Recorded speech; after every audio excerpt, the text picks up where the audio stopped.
Amigas e amigos, o Brasil está diante de uma encruzilhada entre dois caminhos. O caminho das eleições diretas já, que é o caminho das forças democráticas e progressistas, e o caminho da Operação Lava Jato, que é o caminho do golpe, o caminho da direita, o caminho do deslumbre dos superpoderes delegados pelo Grupo Globo, sobretudo capitaneando o processo golpista, que resulta nessas atitudes deles lá do espectro da Operação Lava Jato de atropelar as leis, os códigos democráticos, o Estado democrático de direito, né, e fazer tudo o que eles estão fazendo, mergulhando no mundo da lama, da corrupção. Né, basta ver aí os comportamentos deles, né, e teve o caso agora recente dos depoimentos dessas testemunhas, Pedro Correia, Paulo Alexandrino, Emílio Odebrecht. Teve o caso, que é bem emblemático, do juiz Sérgio Moro, que se sentiu contrariado com uma pergunta do advogado do ex-presidente Luiz Inácio Lula da Silva, Cristiano Zanin, e a reação dele foi de dar piti, mais um, dar chilique. Eu publiquei aqui, só dar uma olhadinha, né, e tirar as suas próprias conclusões. Ou seja, mostrando mais uma vez a sua baixíssima estatura moral, ética, intelectual, né, sem densidade intelectual para enfrentar uma situação de adversidade. Né, reagindo, é o Sérgio Moro sendo o Sérgio Moro, não consegue fugir desse círculo, desse espectro, né, para o qual ele foi designado, né, e se sente ali todo poderoso, se comportando como um fascista, claramente como um fascista, que é o comportamento de todos eles, para dizer a verdade, dos procuradores, dos promotores, da força-tarefa, dos delegados, do Rodrigo Janot, do Edson Fachin. Esse time de venais se venderam aí para a lógica do golpe, para a lógica da direita, né, que tem comportamentos como esta questão aí das negociatas das delações premiadas, né, que envolve negociata do ponto de vista político e ideológico e também negociata envolvendo dinheiro, segundo o Luiz Nassif. Esse escritório do sobrinho do Flávio Arnes, que é do governo Beto Richa, PSDB, tucano lá do Paraná, o tal do Marlos Arnes, que faz as negociações lá das delações premiadas, ganhando uma nota, né, sem falar que ele também é ligado à Federação das APAES, onde atua a esposa do juiz Sérgio Moro. E a ligação do Sérgio Moro com tudo isso se dá exatamente naquela palestra que ele fez lá em Maringá, para a PAI de Maringá. Ou seja, ele não sabia de tudo o que estava acontecendo.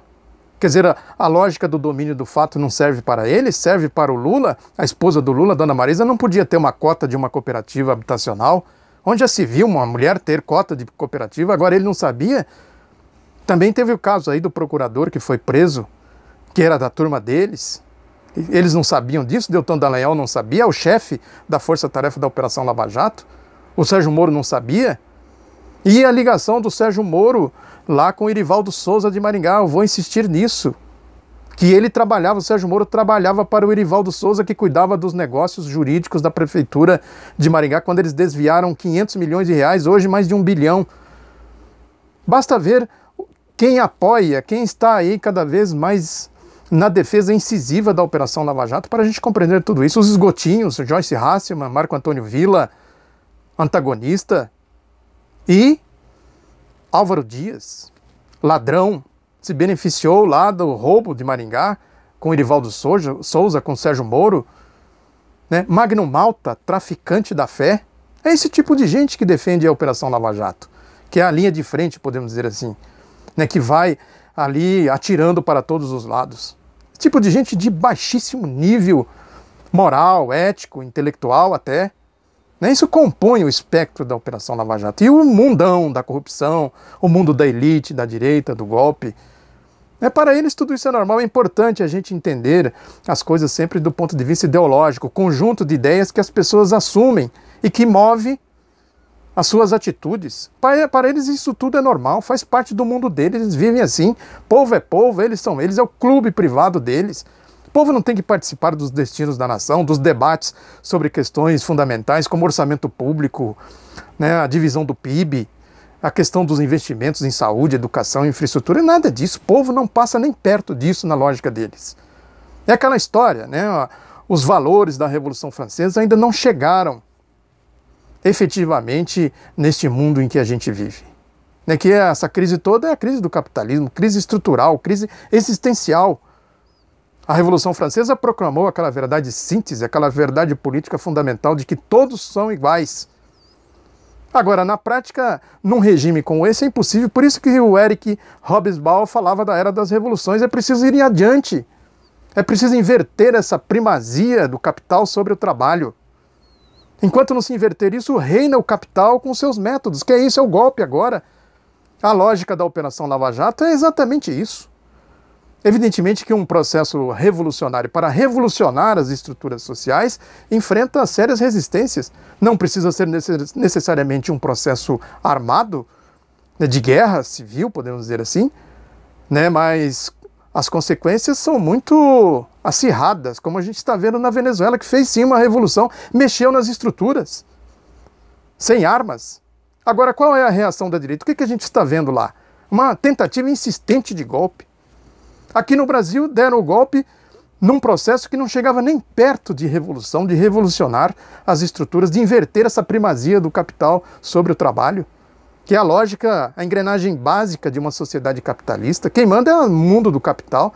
Não chegou-se nem perto, chegou-se a arranhar alguns pressupostos, algumas premissas do projeto da direita, e a reação tem sido essa. A Operação Lava Jato é exatamente isso. É o projeto das reformas. O golpe foi dado para isso. Não tem outro sentido o golpe. Ninguém votou nessas reformas. Ninguém votou no Temer para ser presidente da República, votou para ser vice.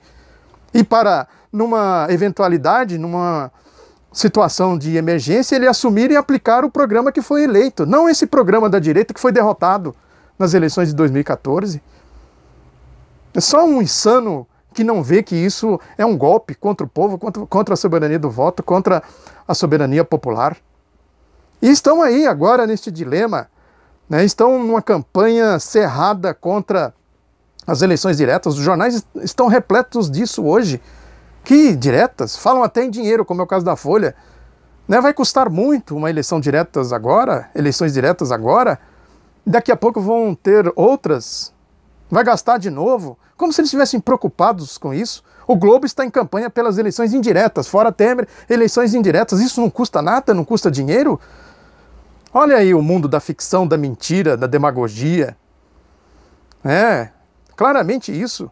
E o Globo está dizendo, se o TSE não caçar a chapa Dilma Temer, que tiraria o Temer, o Janot já tem lá prontinho uma outra denúncia com base aí nessa história da delação do Globo, né, da JBS. Essa delação é do Globo, não é de ninguém, é do Globo. O Janot é um mero serviçal, um office boy do Grupo Globo em toda essa história.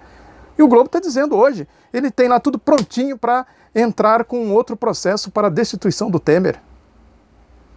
É isso, é o mundo da crise, o mundo deles, a campanha pelas eleições indiretas, porque é o caminho das reformas contra o povo. Reforma da Previdência, reforma trabalhista, né, a PEC 55, etc., né, que já consumaram essa parte aí da PEC 55. Agora falta o complemento disso, que são as reformas aí trabalhista e previdenciária, sobretudo previdenciária.